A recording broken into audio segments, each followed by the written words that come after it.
Provérbios, capítulo 11. Balança enganosa é abominação para o Senhor, mas o peso justo é o seu prazer.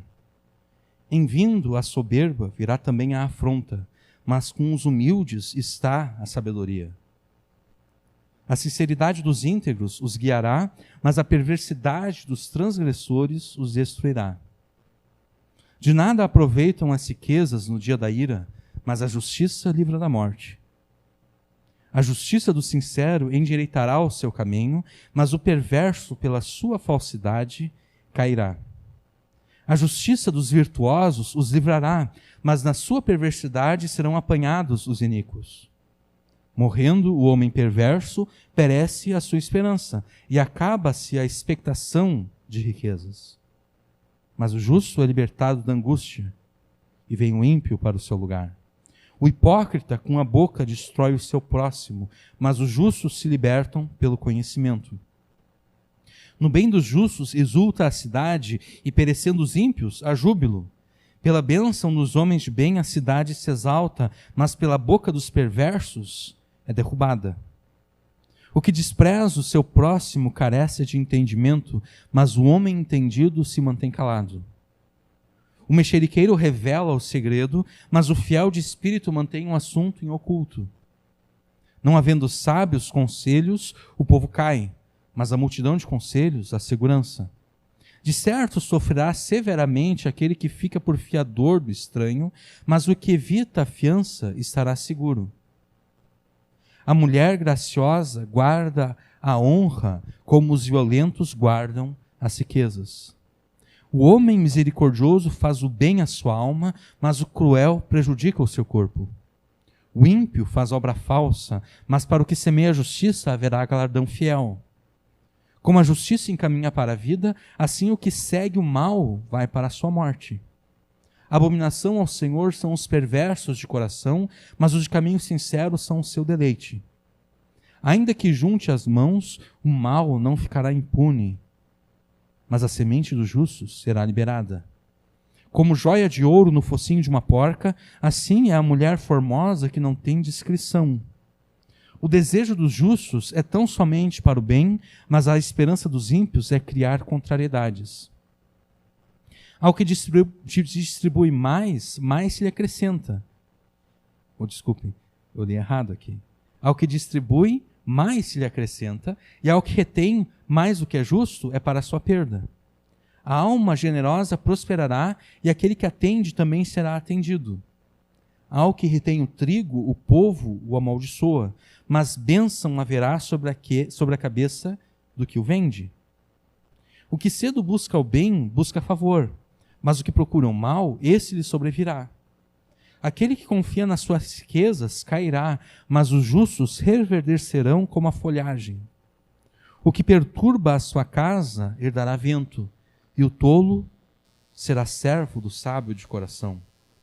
O fruto do justo é árvore de vida, e o que ganha almas é sábio. Eis que o justo recebe na terra a retribuição, quanto mais o ímpio e o pecador. Amém.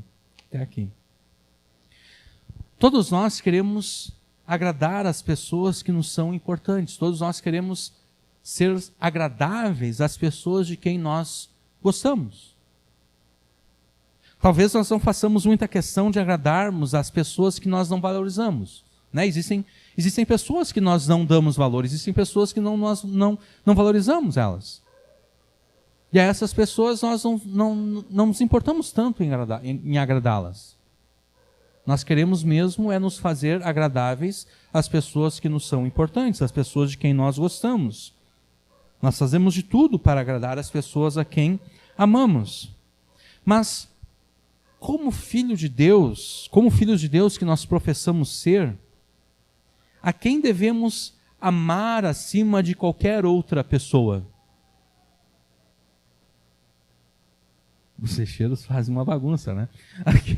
A quem nós devemos amar acima de qualquer outra pessoa? Nós que somos filhos de Deus. A Deus.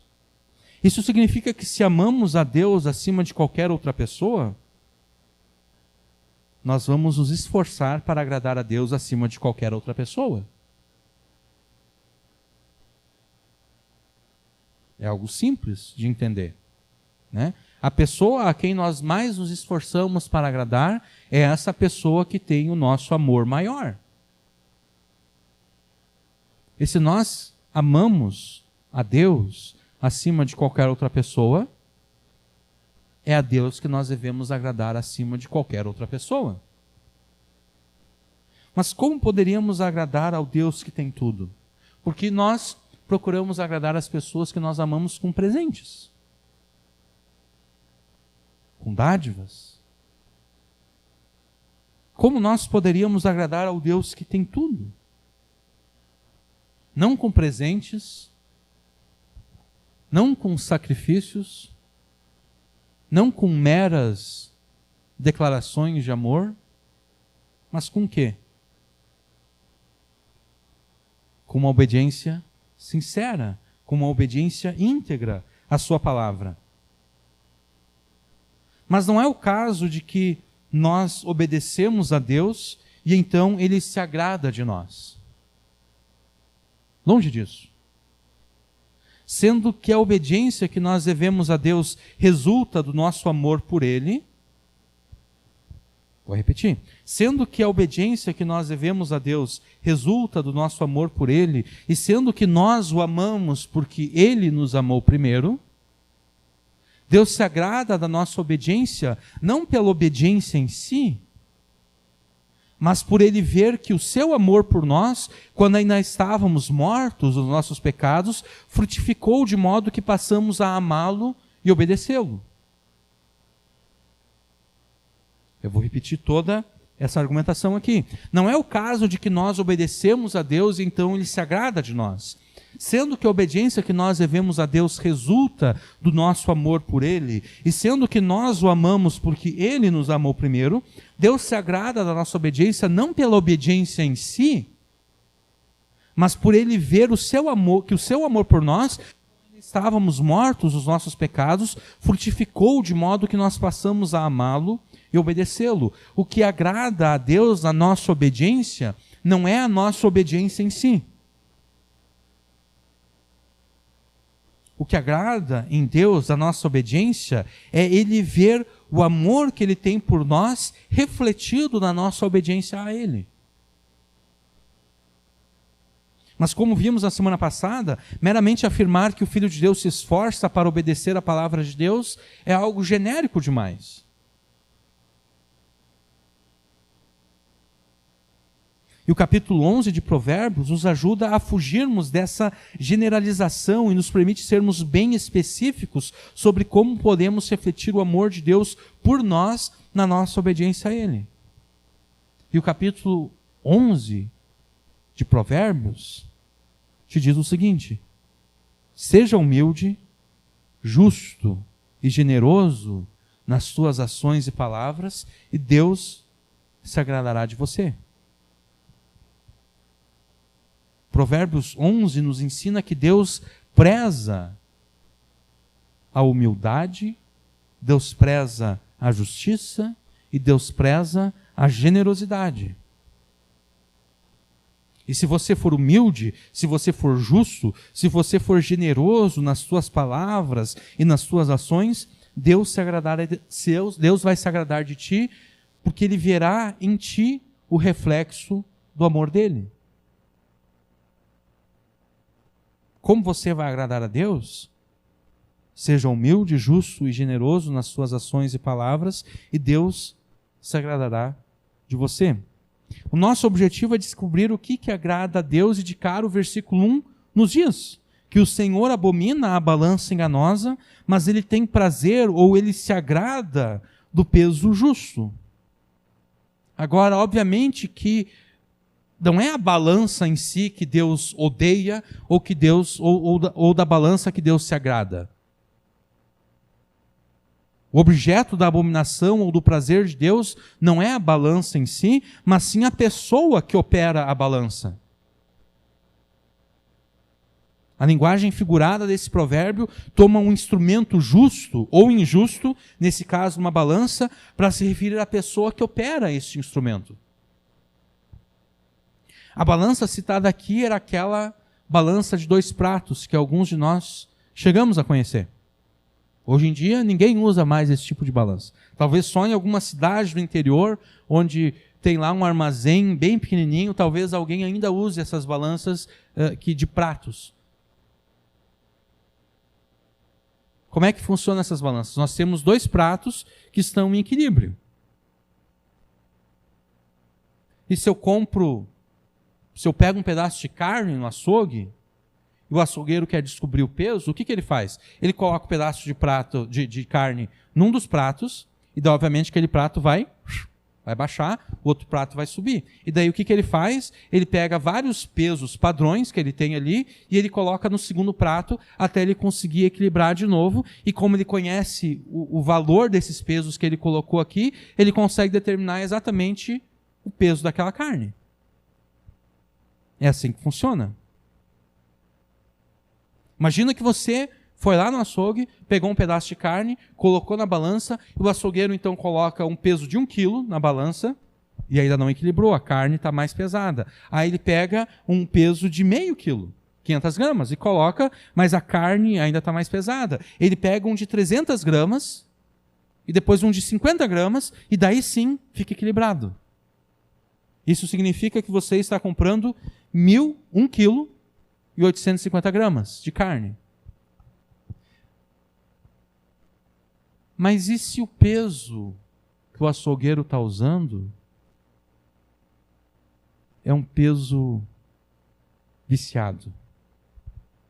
E se o peso de 1 quilo está lá impresso no peso, 1 quilo, 1 kg, 1 quilograma? E se aquele peso de 1 quilo, na verdade, pesasse 750 gramas? E se o de 500 pesasse, na verdade, 350 gramas? E se o de 300 gramas pesasse 200? E se o de 50 gramas pesasse 10? Nesse caso, o açougueiro somaria no máximo 1.310 gramas. 1 quilo e 310 gramas. E ele teria que acrescentar ainda outros pesos para equilibrar os 2 pratos. Mais 540 gramas, para ser preciso. Ou seja, no mínimo, esse açougueiro estaria cobrando de você um pouco mais de meio quilo de carne, além daquilo que é devido. 540 gramas a mais. E se você estivesse comprando carne de gado, com 500 gramas hoje em dia tu faz uma fortuna, né? Porque o preço da carne vermelha está lá nas alturas.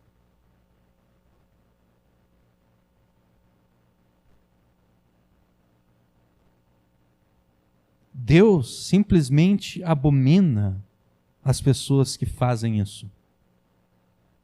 Deus abomina as pessoas que usam instrumentos fraudados para trapacear e roubar as pessoas.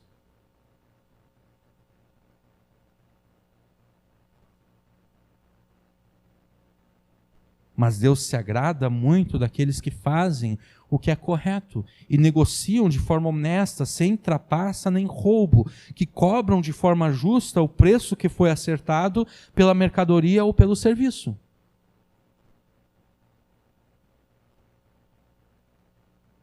Deus não se agrada daqueles que são contratados para fazer uma coisa por um preço e daí depois enrolam quem os contratou e deixa o serviço mal acabado. Deus abomina esse tipo de pessoa. Mas o que leva uma pessoa a usar instrumentos fraudados? Hoje em dia é muito comum, por exemplo, nos postos de gasolina, tem lá a bomba, muitas vezes a bomba está fraudada.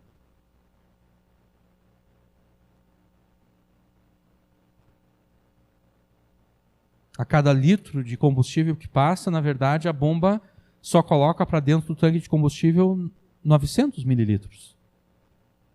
Vamos imaginar.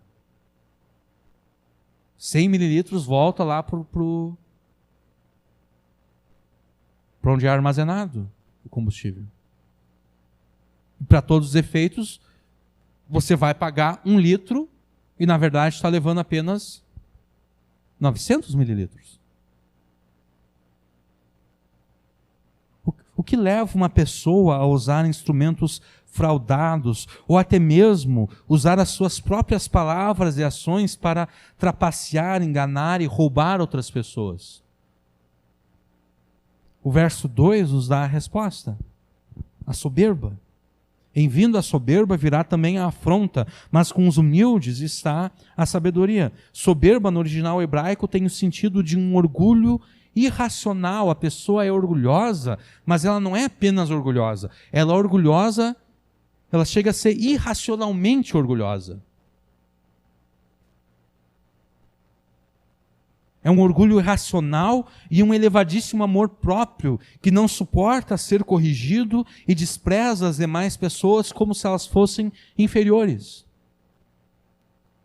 Quando uma pessoa se torna soberba nesse grau elevado, ela não pode fazer nada a não ser afrontar, insultar e desonrar a si mesma e as pessoas que a cercam. Em vindo a soberba, virá também a afronta, virá também a ofensa. Quando alguém é tão soberbo a ponto de pensar que as outras pessoas são inferiores a ela, a pessoa vai afrontar mesmo, vai insultar, vai fazer de tudo com as outras pessoas, porque ela se vê no direito, ela se acha superior às outras pessoas. Ela vai se ver no direito de trapacear, enganar e roubar as pessoas que ela vê como sendo inferiores a ela. E ao agir com trapaça, engano e roubo, o soberbo afronta e desonra a si mesmo e ao que ele se trapaceia. O soberbo desonra a si mesmo ao enganar as pessoas e desonra as pessoas a quem ele engana. Essa soberba que se recusa a ser corrigida e que faz tudo para trapacear os demais, ela diminui a humanidade tanto de si mesmo, tanto do soberbo, quanto das suas vítimas. O soberbo, pela sua soberba, se torna menos humano e ele desumaniza as pessoas a quem ele engana, a quem ele trapaceia, a quem ele vê como inferiores a ele.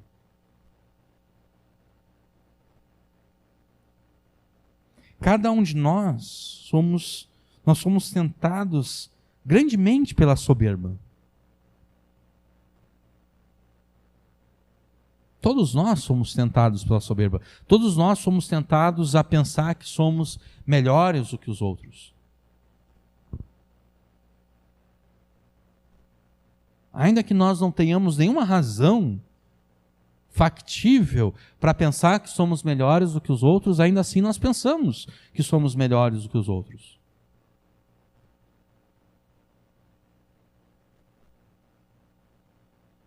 Mas Deus nos dá o antídoto para esse pecado. O antídoto para o pecado da soberba é a humildade que somente a sabedoria de Deus pode nos ensinar. A palavra para humildade aqui aponta para a pessoa que está disposta a ser corrigida pela sabedoria de Deus em todas as áreas e circunstâncias da vida, que é o contrário do soberbo. O soberbo é aquele que não suporta ser corrigido. O humilde é a pessoa que está disposta a ser corrigida. Quando vem alguém e diz, olha, está errado aqui, a pessoa aceita a correção.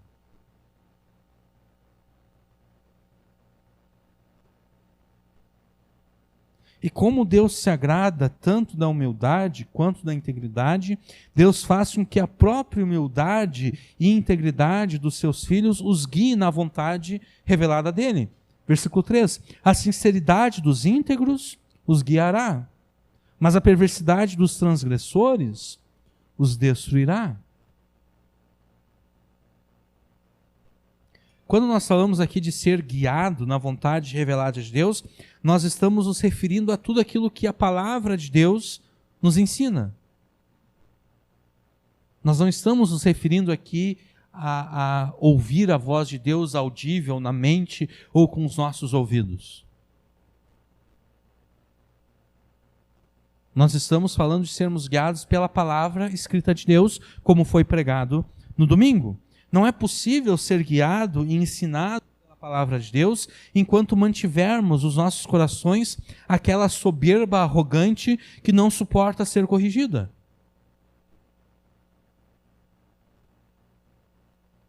É por isso que nós não estamos falando aqui acerca de ouvir a voz de Deus. Porque ouvir a voz de Deus audível na mente, eu não digo que isso não acontece, acontece porque Deus muitas vezes nos guia dessa forma, mas a tendência é que as pessoas que têm essas experiências se tornem soberbas e arrogantes.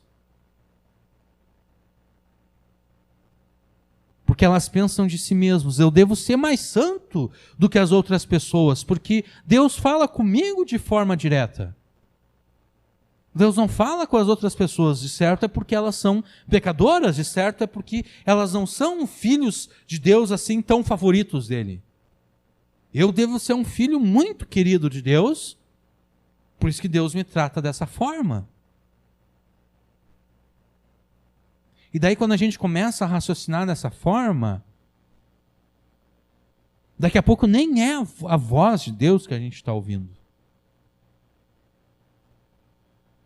De repente, nem nunca ouvimos a voz de Deus dessa forma.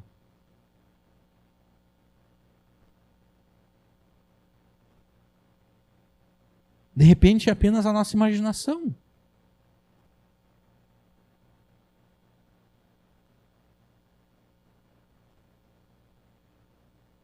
De repente, é apenas a nossa própria soberba nos enganando. Não é possível ser guiado e ensinado pela palavra de Deus enquanto mantivermos os nossos corações aquela soberba arrogante que não suporta ser corrigida. Porque a palavra de Deus vai nos corrigir e nós não vamos aceitar a correção. A palavra de Deus vai nos mostrar como aquilo que nós estamos fazendo é errado, mas a gente vai tentar criar uma desculpa. Não, mas no meu caso não é errado.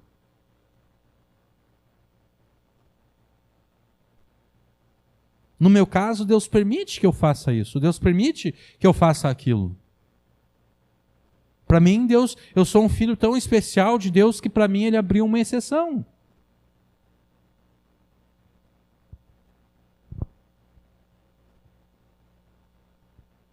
Então não é possível ser guiado e ensinado pela palavra de Deus enquanto mantivermos nos nossos corações aquela soberba arrogante que não suporta ser corrigida. Mas a sabedoria da palavra de Deus nos ensina que por causa do pecado, todos os nossos pensamentos e instintos tendem para aquilo que é mal diante de Deus.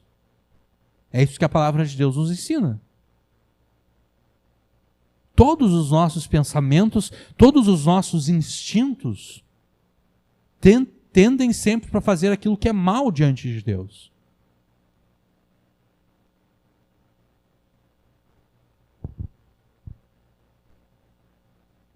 Se nós cremos nisso, isso nos torna humildes. Porque daí eu começo a perceber os meus próprios pecados, as minhas próprias maldades.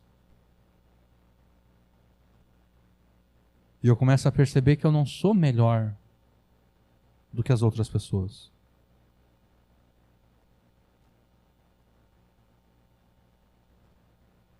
A palavra de Deus também nos mostra, a sabedoria da palavra de Deus nos mostra, nos ensina, que a única esperança que temos de salvação está no arrependimento, no voltar atrás em todos os pecados que nós cometemos e em assumir os pensamentos de Deus em vez dos nossos. E isso pela fé em Jesus. Nós devemos trocar os nossos pensamentos pelos pensamentos de Deus.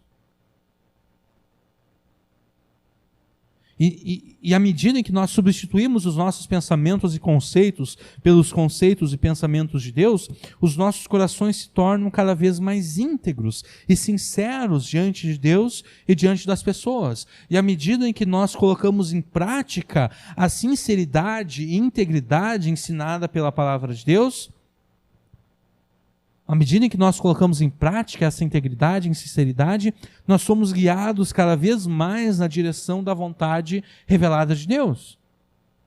Porque a palavra de Deus vai nos dizer, é assim que deve ser feito, e na nossa integridade será daquela forma que nós faremos. Nós não vamos tentar inventar uma desculpa dizendo que não, para mim é diferente, para mim Deus abriu uma exceção e eu posso agir de forma diferente. Não, eu vou concordar com Deus.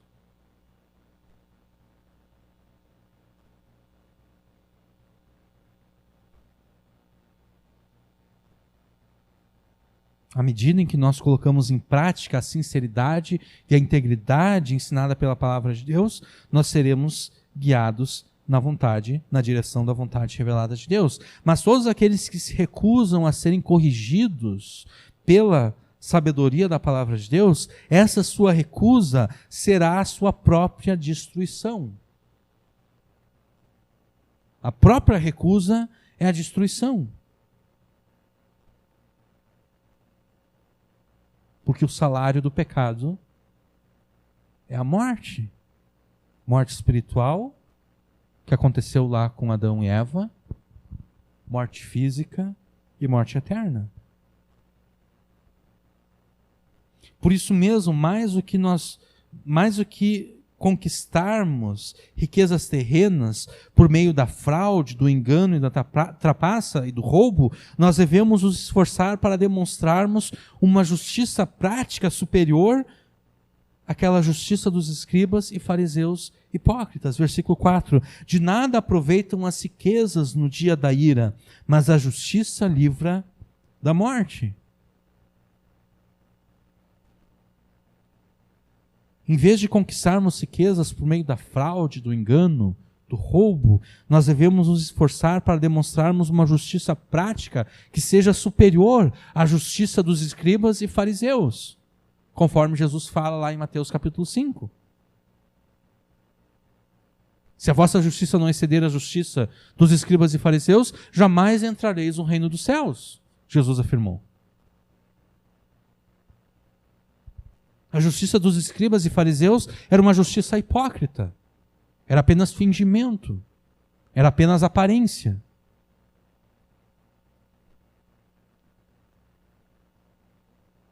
Nós devemos nos esforçar para imitar a justiça pura e santa de Jesus. A mesma justiça que nos foi concedida pela fé no seu nome e pela qual nós fomos inocentados e justificados diante de Deus.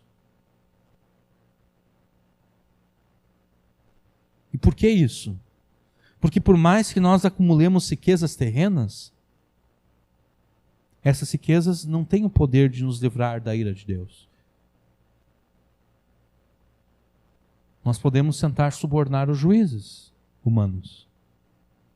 E muitas vezes até conseguimos subornar os juízes humanos. Nós até conseguimos comprar sentenças dos juízes humanos. Mas jamais vamos conseguir subornar Jesus no dia do juízo final. Jamais vamos conseguir comprar uma sentença favorável de Jesus no dia do juízo final.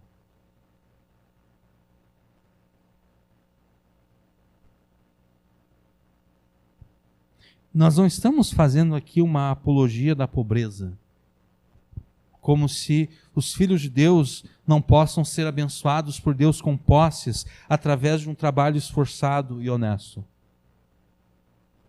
O contraste aqui não é entre as riquezas que são ganhadas de forma honesta e uma vida justa. O contraste, pelo contexto aqui, o contraste é feito entre as riquezas que são acumuladas pelo uso da balança enganosa, lá do versículo 1, e a justiça que deve ser manifestada pelos filhos de Deus.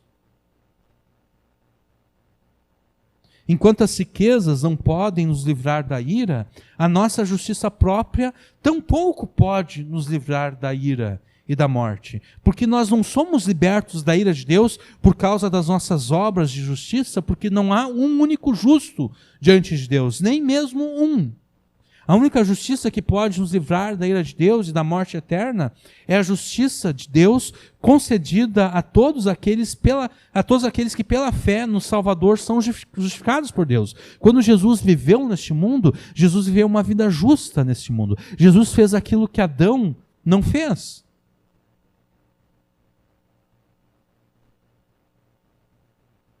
Jesus fez aquilo que nenhum de nós poderia fazer.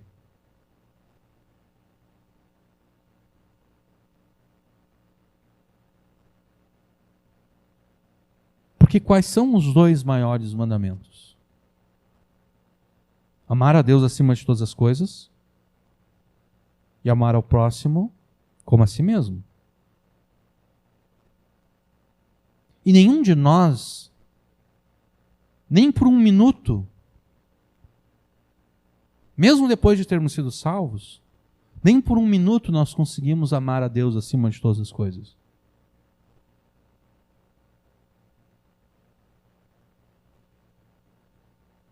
Se alguém aqui pensa que conseguiu, por um minuto, por 60 segundos, ter amado a Deus acima de todas as coisas, você está enganado. Você não conhece ainda as profundezas do teu coração.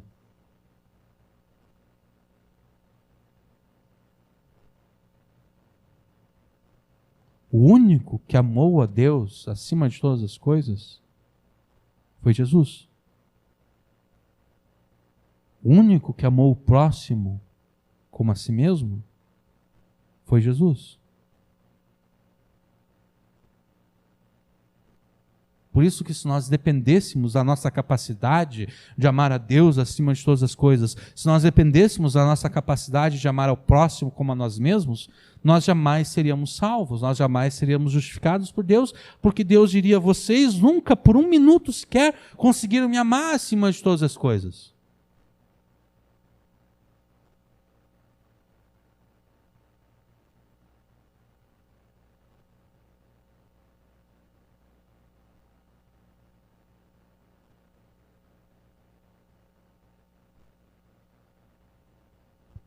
O exemplo disso é o jovem rico.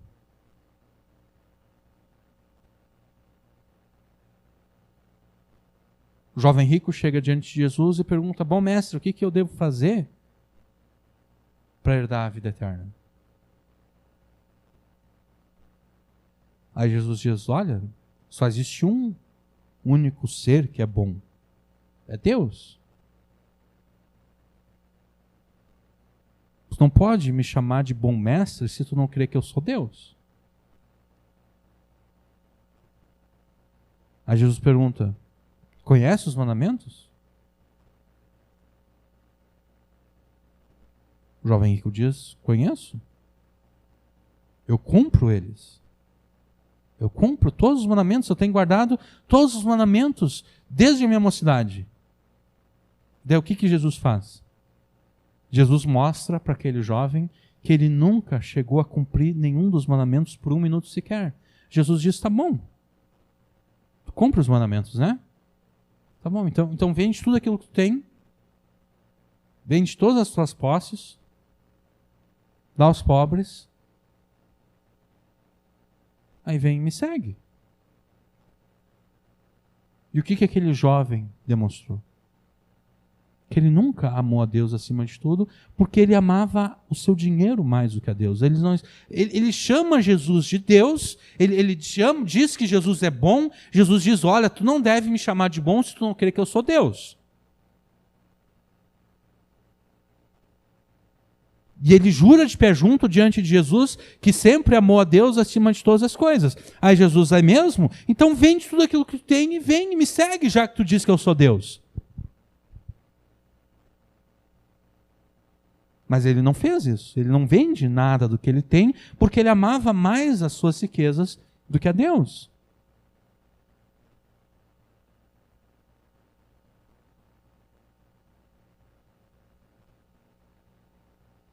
A única justiça que pode nos livrar da ira de Deus e da morte eterna não é a nossa justiça própria, Porque a nossa justiça própria não passa de trapo de imundícia, como diz o profeta Isaías.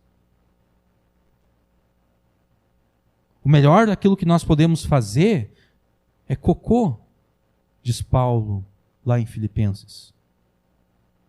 É esterco. O melhor que qualquer pessoa pode fazer é aquilo que nós nem queremos ver depois que a gente termina de fazer no vaso sanitário. A gente simplesmente fecha o vaso sanitário e puxa a descarga.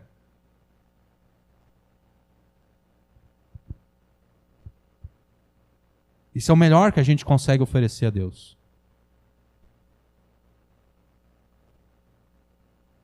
A única justiça que pode nos livrar da ira de Deus e da morte eterna é a justiça de Jesus, concedida a todos aqueles que pela fé no Salvador são justificados por Deus. Mas todos aqueles que são justificados pela fé em Jesus são também regenerados.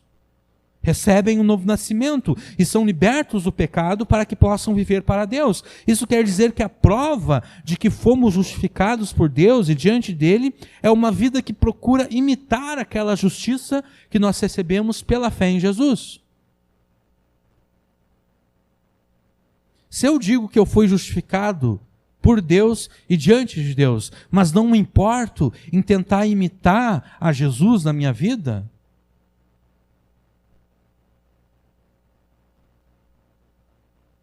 e se não me importar em tentar imitar a Jesus, demonstra que a afirmação que eu faço de que eu fui justificado por Deus é uma afirmação falsa.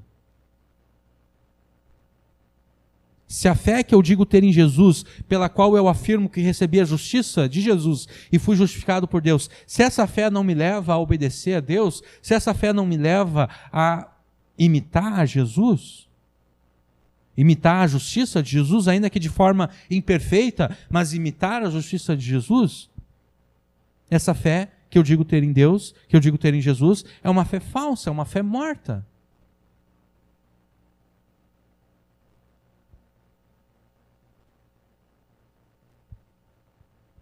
A prova de que fomos justificados por Deus e diante dele é uma vida que procura imitar aquela justiça que recebemos pela fé em Jesus. Por isso mesmo esse provérbio afirma que enquanto as riquezas não podem livrar ninguém no dia da ira, a justiça livra da morte. Não no sentido de que a nossa justiça própria livra da morte, mas no sentido de que se nós procuramos viver uma vida justa pela fé em Deus, isso significa que nós somos justificados por Deus, não pela nossa própria justiça, mas pela justiça de Jesus. E isso é confirmado pelos versículos 5 e 6. A justiça do sincero endireitará o seu caminho, mas o perverso pela sua falsidade cairá. Versículo 6. A justiça dos virtuosos os livrará, mas na sua perversidade serão apanhados os iníquos. A justiça dos sinceros e virtuosos endireita o seu caminho, endireita o seu estilo de vida e o salva, e os perversos caem pelas suas falsidades e são apanhados pelas próprias iniquidades. Os mandamentos da palavra de Deus foram ordenados por Deus para o bem daqueles que os cumprem. Isso significa que aqueles que desobedecem os mandamentos da palavra de Deus fazem isso para o seu próprio mal.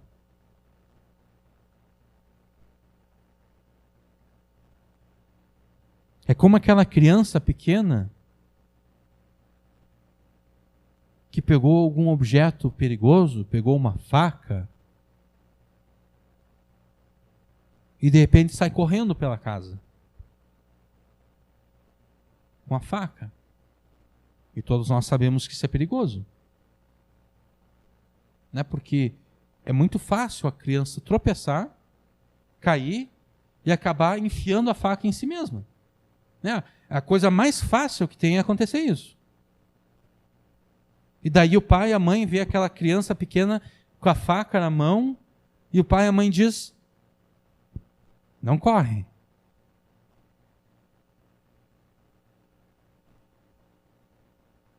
E a criança pensa: eu vou correr?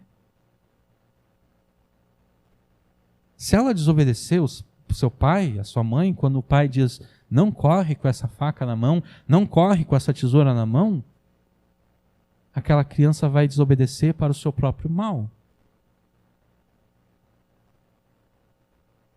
Porque ela pode cair, pode se machucar, inclusive pode se matar.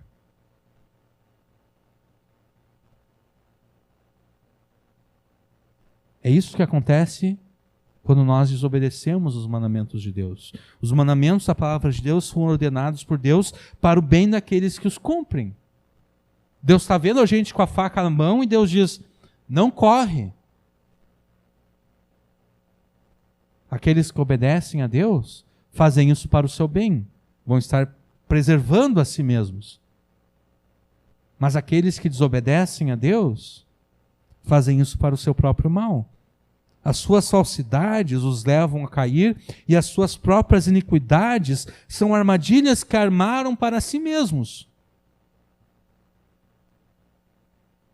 Armadilhas das quais não há escapatória, uma vez que o juízo de Deus tenha recaído sobre eles. E quando Deus julga os perversos e iníquos, o juízo de Deus pode resultar em morte. Versículo 7. Morrendo o homem perverso, perece a sua esperança e acaba-se a expectação de riquezas. Quando Deus julga os perversos e iníquos com a morte, Deus demonstra que era vã, que eram sem valor toda aquela esperança que tinham de usufruir os prazeres e as riquezas do pecado.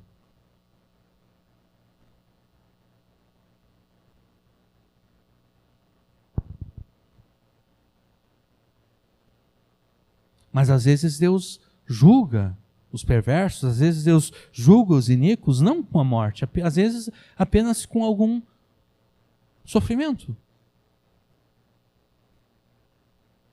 Mesmo quando o juízo de Deus sobre os perversos e iníquos não resulta da morte deles, Deus faz com que a angústia que eles infringiram sobre os justos recaia sobre eles. Versículo 8. O justo é libertado da angústia e vem o ímpio para o seu lugar. Muitas vezes o filho justo de Deus vai sofrer nas mãos dos perversos, nas mãos dos iníquos.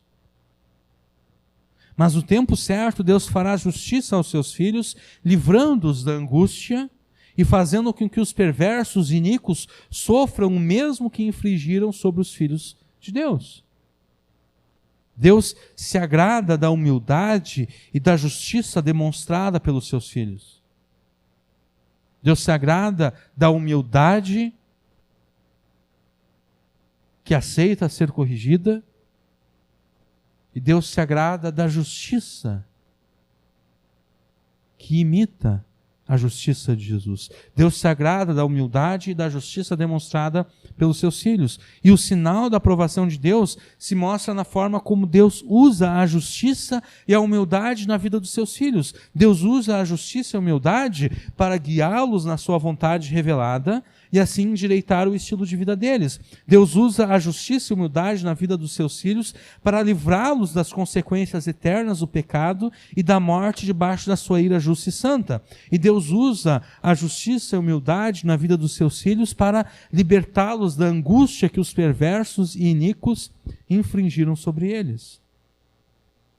Até agora nós observamos a justiça e a humildade associada às ações. A partir do versículo 9 nós vemos a justiça associada às nossas palavras e como as nossas palavras afetam as pessoas ao nosso redor. Versículo 9.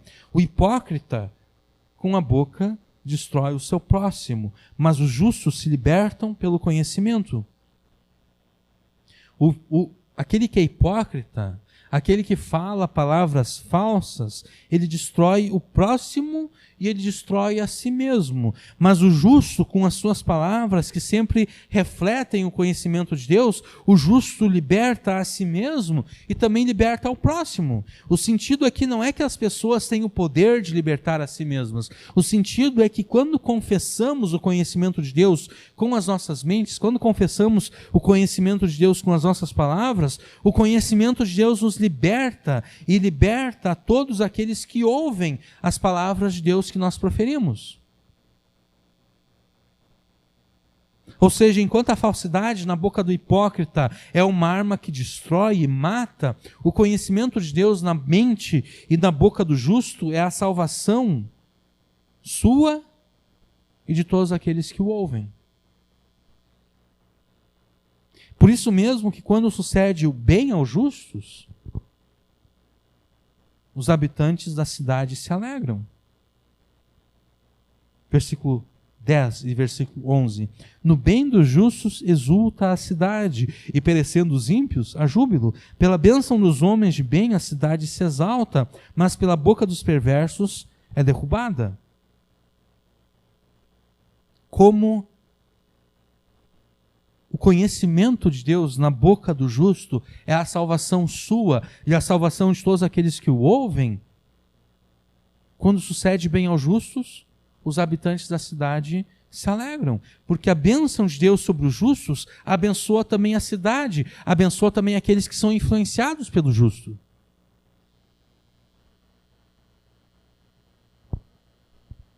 E os habitantes da cidade demonstram alegria semelhante quando os ímpios são castigados por Deus com a morte, porque finalmente aqueles que tentavam destruí-los foi destruído por Deus. E o versículo 11 repete essa ideia. Enquanto que as palavras de bênção proferidas pelo justo exaltam e edificam a cidade, ela é destruída pelas palavras dos perversos.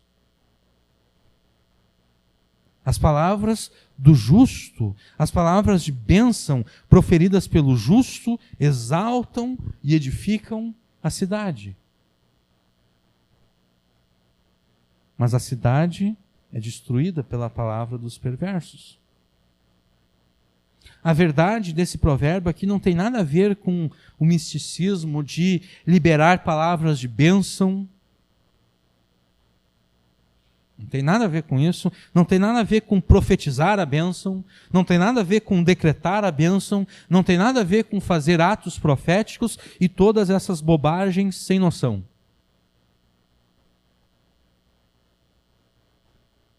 O que edifica e exalta a cidade nas quais os justos habitam são as suas palavras, que ensinam aos demais o conhecimento de Deus, o conhecimento que Deus revela na sua sabedoria.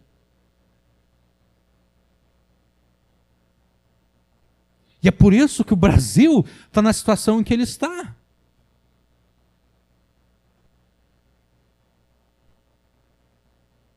Porque aqueles que teriam a capacidade de ensinar a verdade se entregam ao misticismo.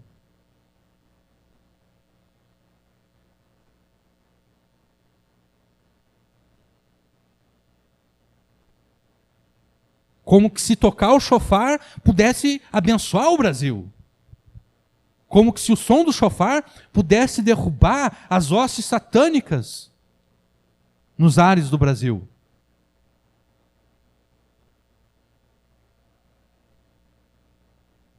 Como que se ficar dançando com vestes estranhas pudesse derrotar as forças do mal. Como se ficar fazendo ato profético atrás de ato profético pudesse fazer alguma coisa de bem.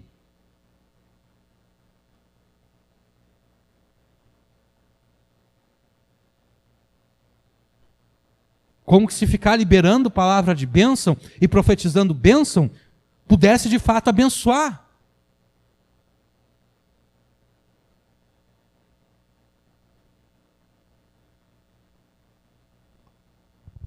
O Brasil e o mundo se encontram na situação em que se encontram porque aqueles que poderiam influenciar para o bem se entregam a um mero misticismo.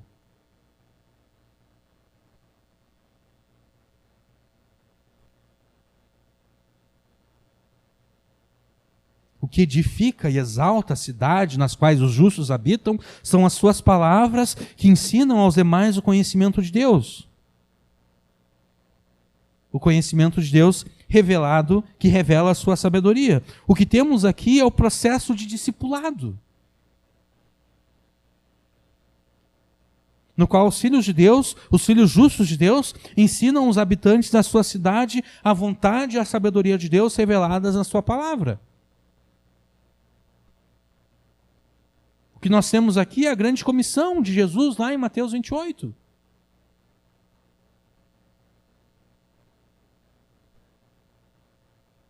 Né? Porque Jesus não disse lá em Mateus 28, ide por todo mundo, tocai o chofar, dançai pelas nações, fazei atos proféticos, enterra a Bíblia lá na cidade para ver se a semente da palavra de Deus vai nascer. Quer dizer, eu conheço alguém que um dia foi para um lugar e lá no ato profético enterraram a Bíblia lá no lugar e deram 7 voltas ao redor do lugar lá, como se aquele lugar fosse Jericó e as muralhas satânicas daquela cidade fossem ser derrubadas.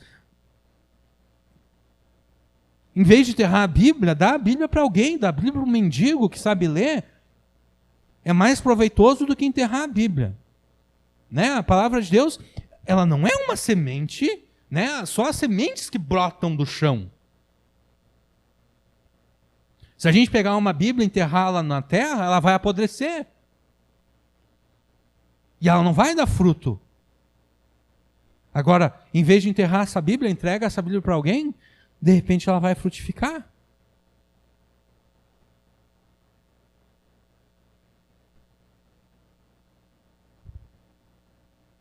O que nós temos aqui é um processo de discipulado. Aquilo que os apóstolos fizeram lá em Atos, no qual os filhos justos de Deus ensinam os habitantes da sua cidade a vontade e a sabedoria de Deus revelada na sua palavra. Mas as palavras falsas, os ímpios, destroem a cidade e os seus habitantes. O problema é que em muitas instâncias hoje, os ímpios são aqueles que se identificam como filhos de Deus.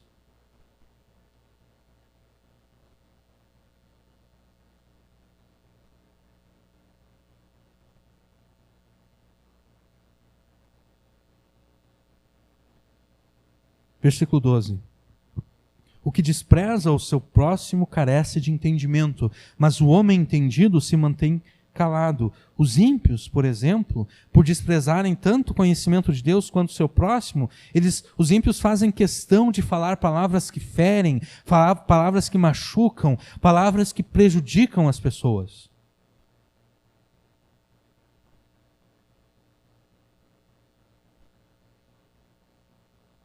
Mas o homem que conhece a Deus sabe discernir quando as suas palavras serão úteis e quando elas causarão ainda mais outros problemas.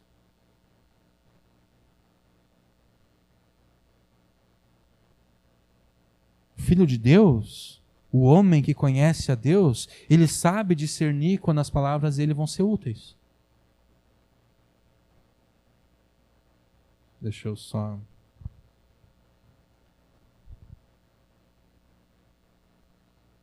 Isso. Opa.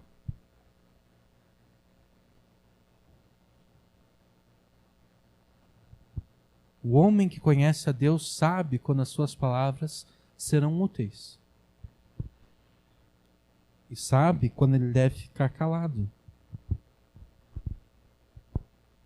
Ele consegue discernir quando é melhor não falar nada.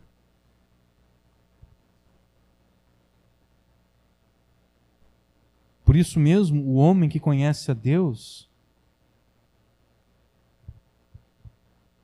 não se dá a fofocas. Versículo 13.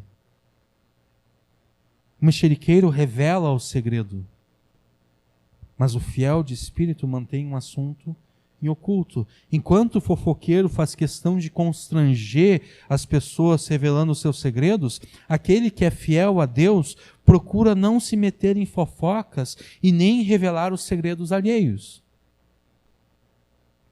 Nós não estamos falando aqui de nos tornarmos cúmplices dos pecados de outros. Nós estamos falando simplesmente de não nos metermos nos assuntos dos outros quando não temos condições de ajudar as pessoas. Porque aqui é que está toda a diferença. O fofoqueiro, ele não quer ajudar as pessoas. O fofoqueiro não quer ajudar as pessoas a resolver os seus problemas. O fofoqueiro quer apenas envergonhar as pessoas. Ele quer apenas revelar a todas as pessoas os problemas e dificuldades enfrentados por aqueles de quem ele está falando. Mas aquele que é fiel a Deus raciocina da seguinte forma: se eu não sei como eu poderia ajudar aquela pessoa, eu sei o problema que ela está enfrentando, mas eu não sei como eu poderia ajudar aquela pessoa. Então eu não tenho que ficar me metendo e ficar compartilhando com outros o problema daquela pessoa.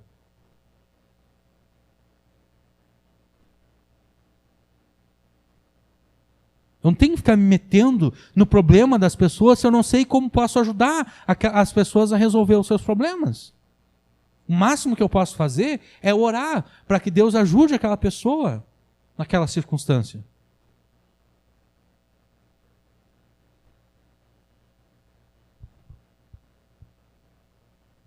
E é por isso que o Filho de Deus deve se esforçar para entender a sabedoria de Deus para si mesmo e também para levantar e edificar aqueles que estão caídos em meio aos seus problemas.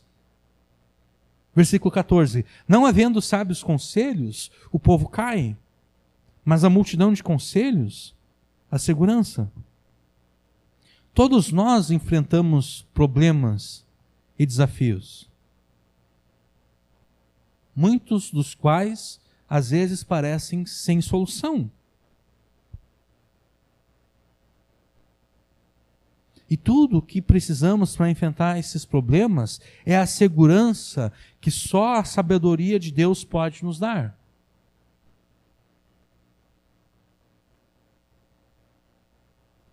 E muitas vezes procuramos essa segurança, procuramos respostas em todos os lugares, menos no lugar certo, menos na palavra de Deus, menos na oração. Só Deus e a sua palavra pode nos dar segurança suficiente para enfrentarmos de frente os nossos problemas até nos vermos livres deles.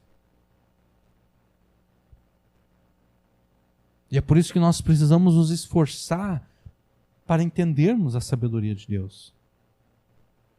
Para nós mesmos e para poder ajudar os outros. Porque daí, em vez de sofrermos a tentação de ficar fofocando acerca dos problemas alheios, a gente de fato vai poder se aproximar daquela pessoa e falar: olha, eu sei que tu está enfrentando esse problema aqui, eu queria te ajudar. E eu acho que eu posso te ajudar.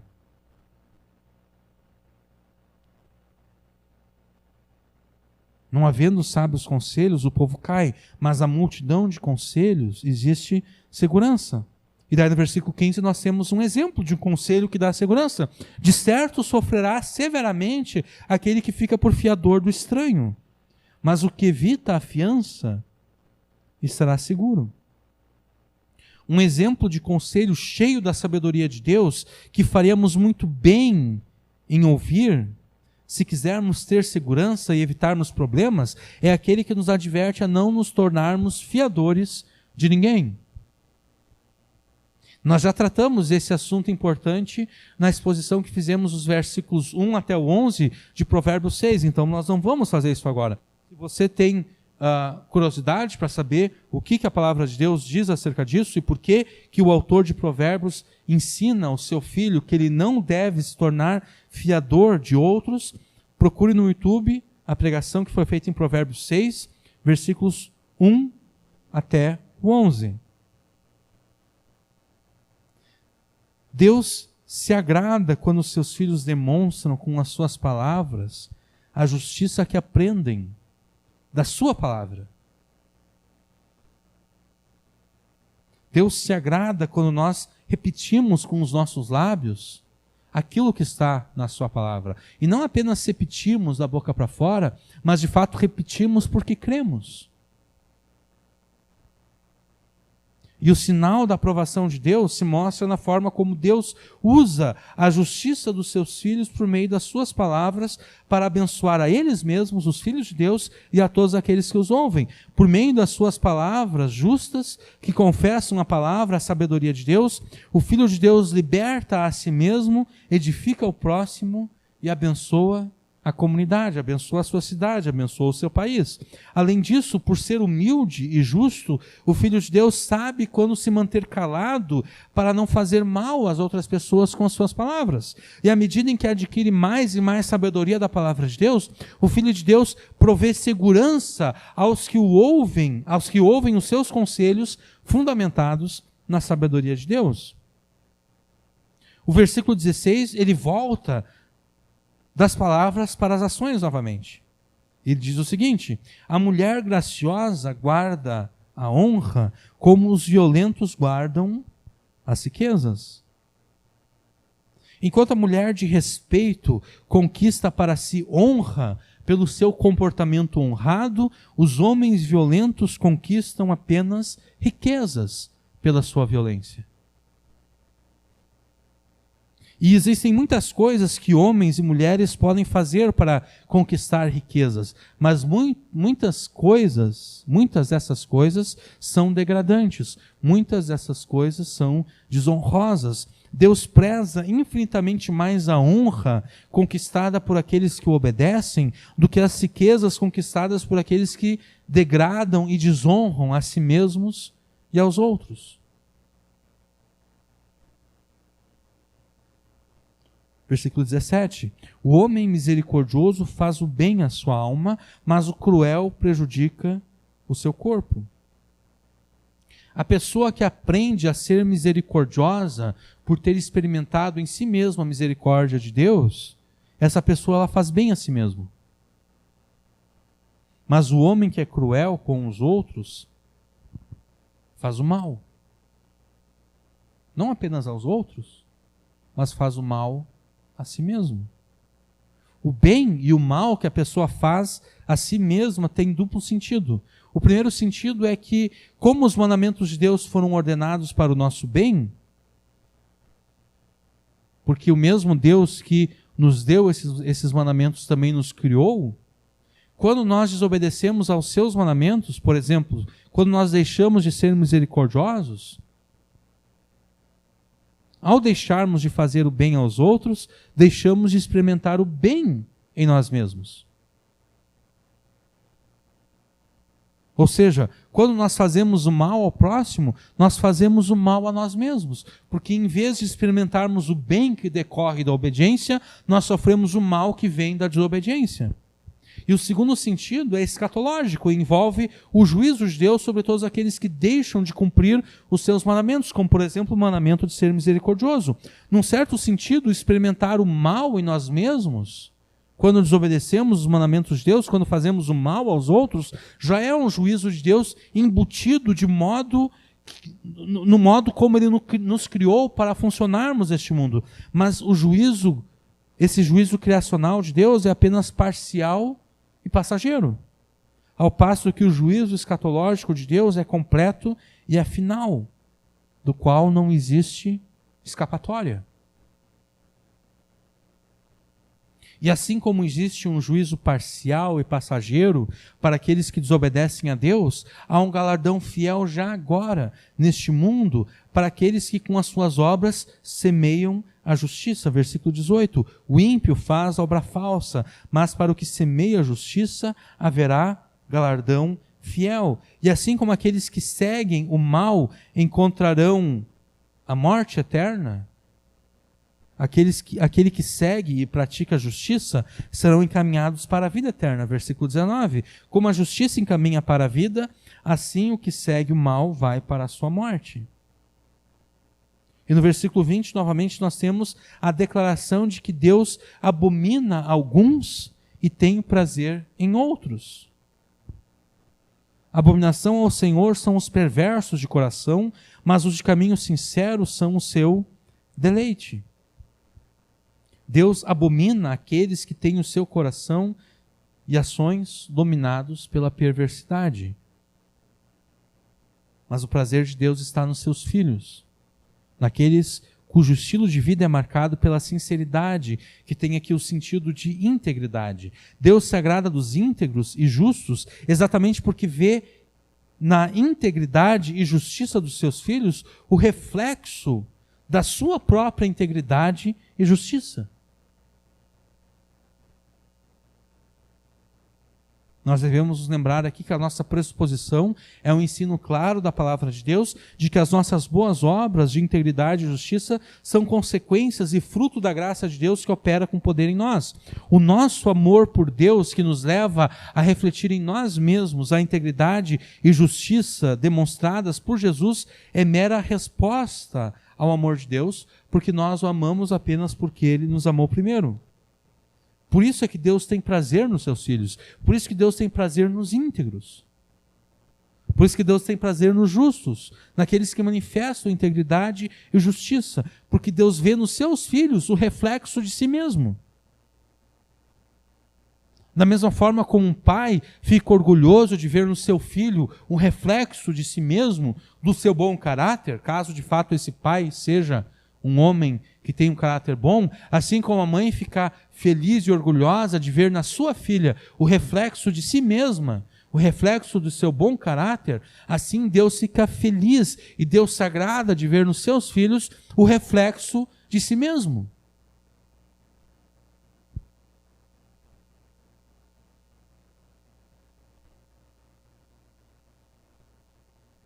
E por isso mesmo, aqueles que não se arrependem das suas maldades não ficarão impunes.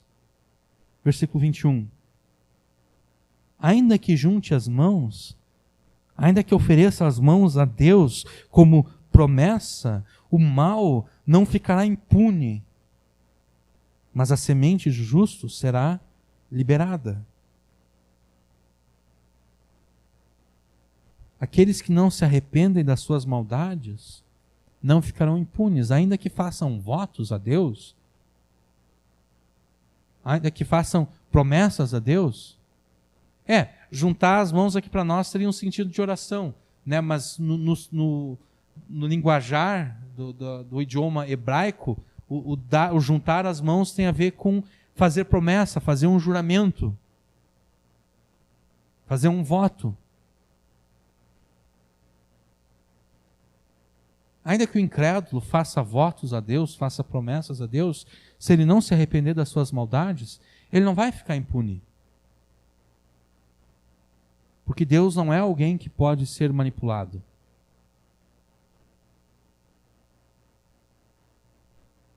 Deus não é alguém que, se a gente fala Jesus, ele simplesmente obedece aquilo que a gente está falando. Deus não se deixa dominar, e Deus não se deixa manipular, e Deus não se deixa enganar por ninguém.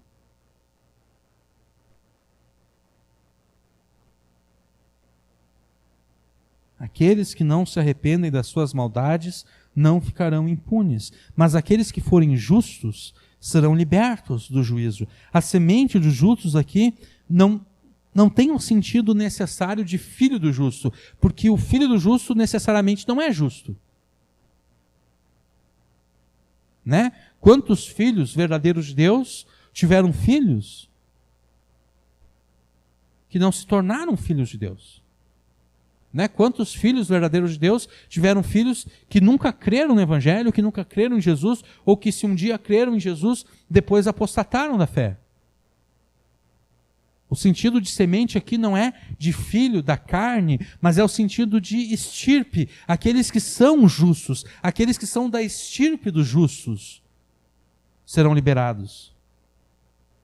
Serão libertos do juízo que virá sobre aqueles que não se arrependem das suas maldades e não ficarão impunes. Isso quer dizer que, do ponto de vista de Deus, uma mulher formosa, que não tem discrição, que não tem juízo, que não tem bom senso, é semelhante a uma joia preciosa no focinho de uma porca. Versículo 22. Como joia de ouro no focinho de uma porca, assim é a mulher formosa que não tem discrição. A mulher que não tem discrição é como uma porca.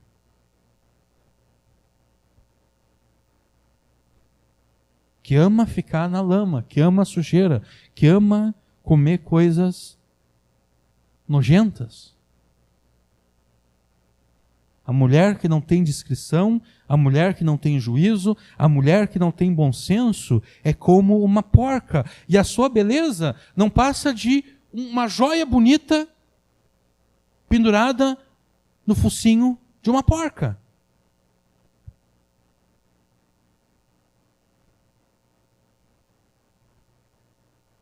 É assim que Deus vê as mulheres e os homens. Que não têm discrição, que não têm juízo, que não têm bom senso. Talvez sejam belos por fora. Talvez tenham uma aparência física de causar inveja.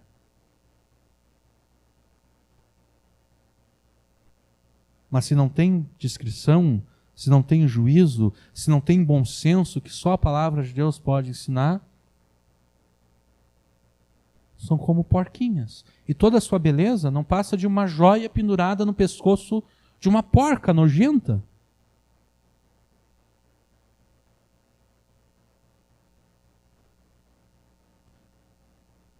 É no focinho de uma porca. Daí que eu pensei na joia pendurada no pescoço de uma pessoa, e daí eu falei, né? Não é da beleza exterior dos seus filhos que Deus se agrada.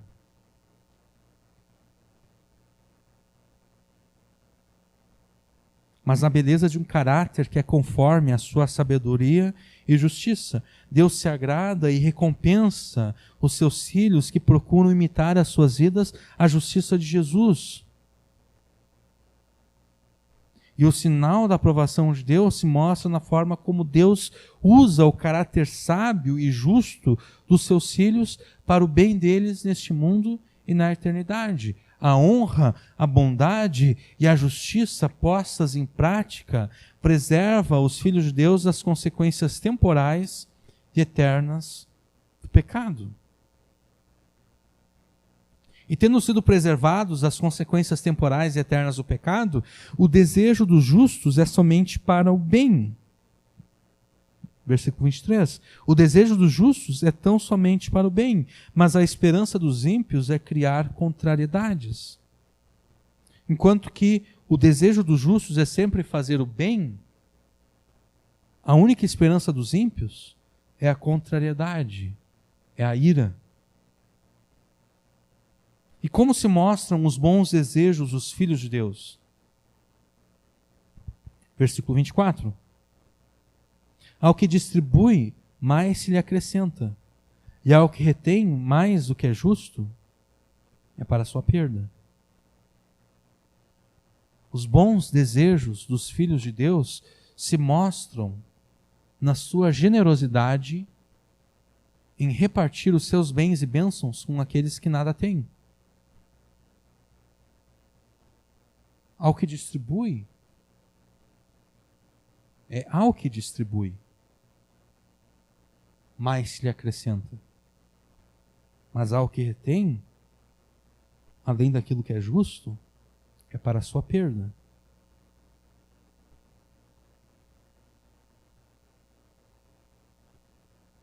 Os bons desejos dos filhos de Deus se mostram na sua generosidade. E como recompensa por imitar a generosidade do seu Pai Celestial, Deus acrescenta ainda mais bênçãos sobre aqueles que a distribuem, sobre aqueles que repartem o que receberam.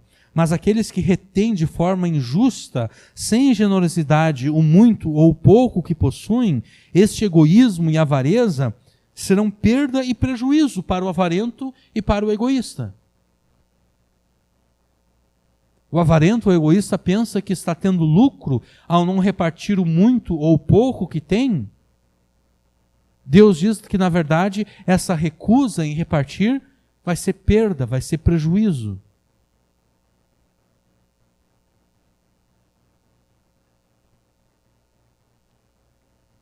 Versículo 25. A alma generosa prosperará, e aquele que atende aos que lhe pedem ajuda, está subtendido aqui, aquele que atende também será atendido. Deus se agrada tanto do generoso que atende ao pedido de socorro, do generoso que atende ao pedido de socorro do necessitado, que o abençoa ainda mais, e Deus está sempre pronto a atender o seu pedido de socorro, o seu pedido de ajuda, quando Ele, o generoso, estiver necessitado. E sendo que nós devemos ser generosos, nós também devemos praticar a justiça e a ética no mundo dos negócios. Versículo 26. Ao que retém o trigo, o povo amaldiçoa, mas bênção haverá sobre a cabeça do que o vende. Logo que a gente lê esse versículo 26 aqui, a gente pensa, não, está errado isso aqui. O versículo 26 deveria dizer o seguinte: ao que retém o trigo, o povo amaldiçoa, mas a bênção haverá sobre aquele que dá, que reparte o trigo. Mas ele já falou de generosidade antes. Agora ele está falando do mundo dos negócios.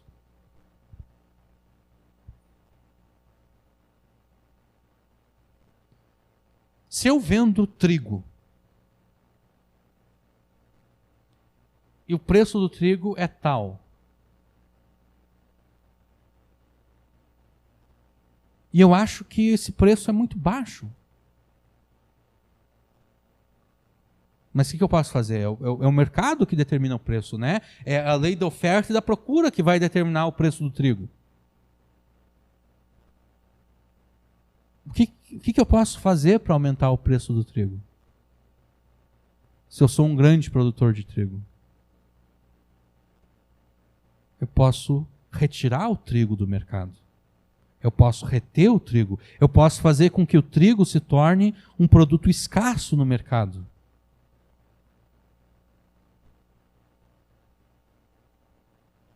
E quando eu faço isso, o que acontece com o preço? Ele sobe.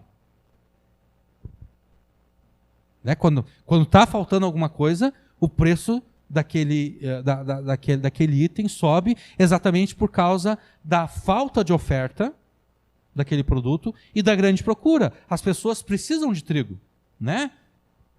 Praticamente todo mundo come pão. Pão é feito de trigo. As pessoas comem massa, comem macarrão, as pessoas comem pizza.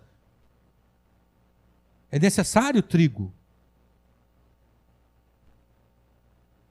Todas as pessoas estão atrás de trigo. Só que se eu retenho o trigo, eu consigo criar uma falta artificial do produto, do mercado. Eu consigo fazer com que o preço suba.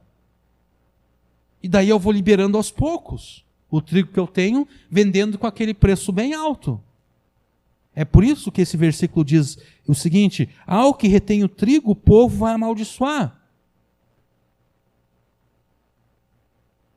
Mas bênção haverá sobre a cabeça do que o vende.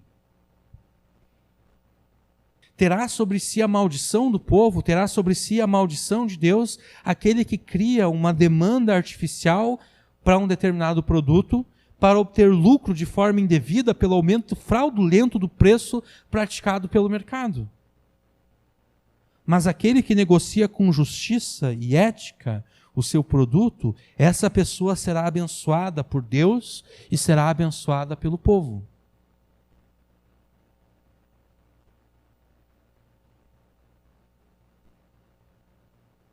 Deus se agrada dos seus filhos, concedendo ainda mais graça sobre aqueles que buscam com prioridade o bem comum. Versículo 27. O que cedo busca o bem, busca favor, mas o que procura o mal, esse lhe sobrevirá. Quando os filhos de Deus buscam com prioridade o bem comum, não apenas o seu próprio bem individual, mas o bem de todas as pessoas, Deus concederá graça sobre eles, sobre os filhos de Deus, quando nós fazemos assim. Mas aqueles que buscam o mal, receberão isso mesmo. Receberão o mal. Mas em tudo isso os filhos de Deus demonstram a veracidade da sua fé quando no meio das suas maiores provas, quando no meio das suas maiores dificuldades e tristezas, nós nos recusamos a colocar as nossas esperanças nas riquezas, no pecado ou em qualquer outro ser a não ser o nosso Pai Celestial. Versículo 28. Aquele que confia nas suas riquezas cairá, mas os justos reverdecerão como a folhagem.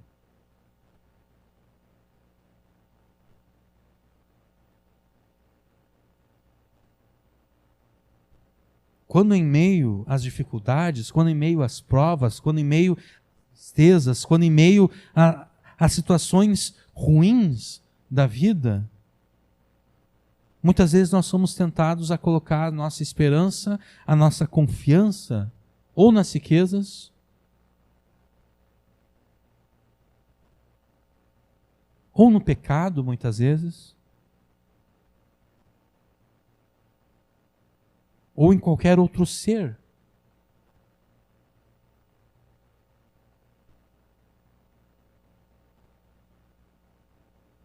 Aquele que confia nas suas riquezas cairá.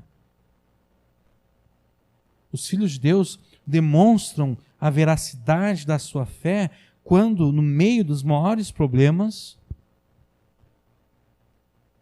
não confiam nas muitas ou poucas riquezas que possam ter. Não confiam no pecado, não confiam em qualquer outro ser a não ser no seu Pai Celestial. E por isso mesmo Deus os renovará, Deus os reverdecerá como a folhagem. Porque estavam murchos.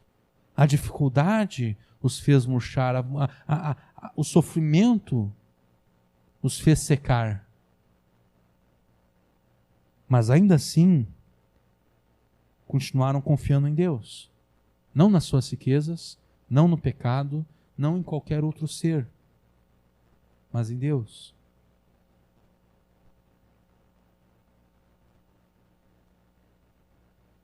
Quando Deus os renovar,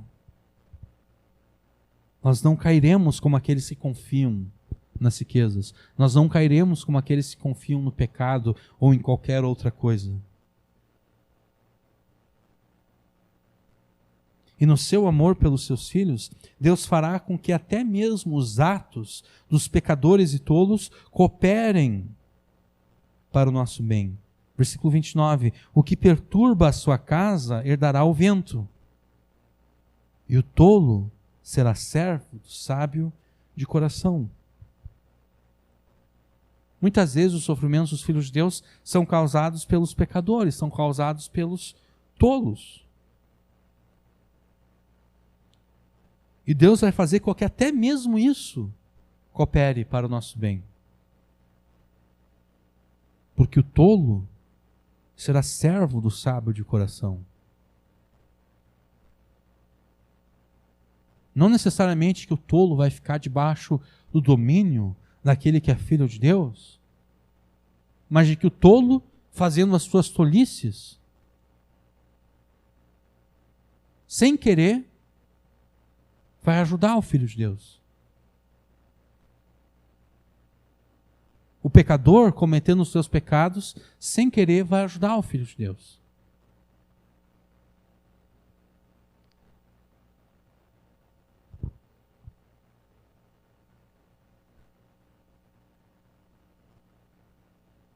Mas os que perturbam a sua casa com o pecado e o amor às riquezas, esses herdarão o vento, diz o versículo 29. Mas em vez de perturbar a sua casa, o Filho justo de Deus, com os seus atos e palavras, procura trazer a vida renovadora de Deus a este mundo, e neste mundo Deus o retribuirá com o bem. Versículos 30 e 31.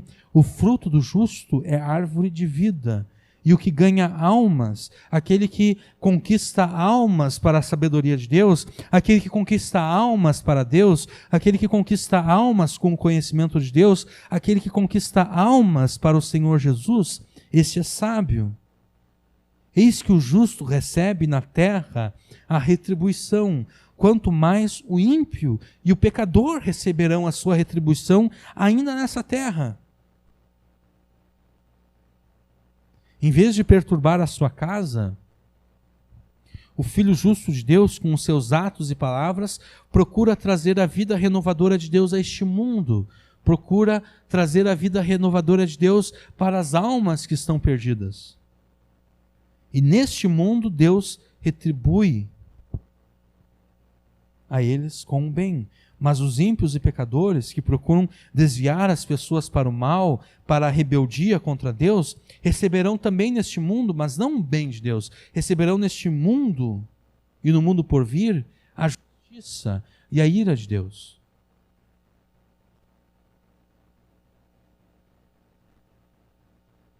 Nós queremos sempre ser agradáveis às pessoas a quem nós amamos. E por isso mesmo devemos ser agradáveis a Deus, se é que de fato somos filhos de Deus. Porque se somos filhos de Deus, devemos amar a Deus acima de todas as pessoas. E logo, devemos agradar a Deus acima de todas as pessoas. E como é que nós nos tornamos agradáveis a Deus?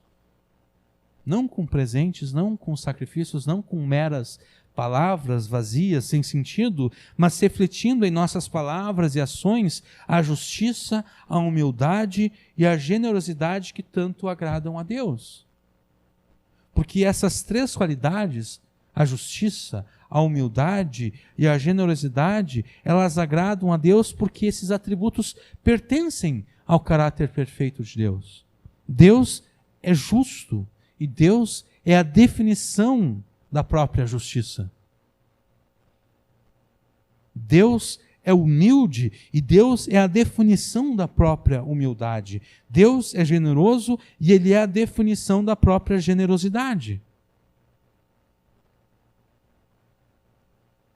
Os filhos de Deus devem imitar tudo aquilo que o seu Pai Celeste é. Deus é justo? Nós devemos imitar a justiça de Deus. Deus é generoso? Nós devemos imitar a generosidade de Deus. Deus é humilde? Nós devemos imitar a humildade de Deus. E quando nós refletimos esses atributos, quando nós refletimos em nós mesmos essas qualidades, Deus se agrada de nós porque Ele vê em nós o seu amor em ação.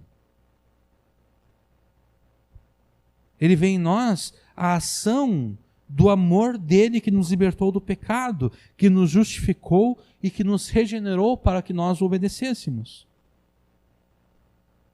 Nós o amamos porque ele nos amou primeiro.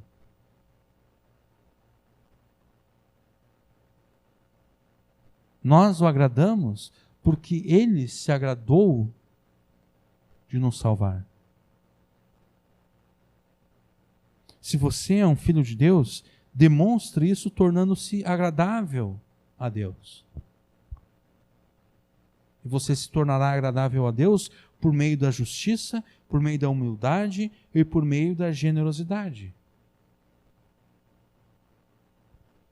Deus preza a humildade, a justiça e a generosidade, e se você for humilde, se você for justo, se você for honesto, se você for generoso nas suas palavras e ações, Deus se agradará de ti, porque Ele verá em ti o reflexo do amor dEle. Seja humilde, justo e generoso nas suas ações e palavras, e Deus se agradará de você. Amém.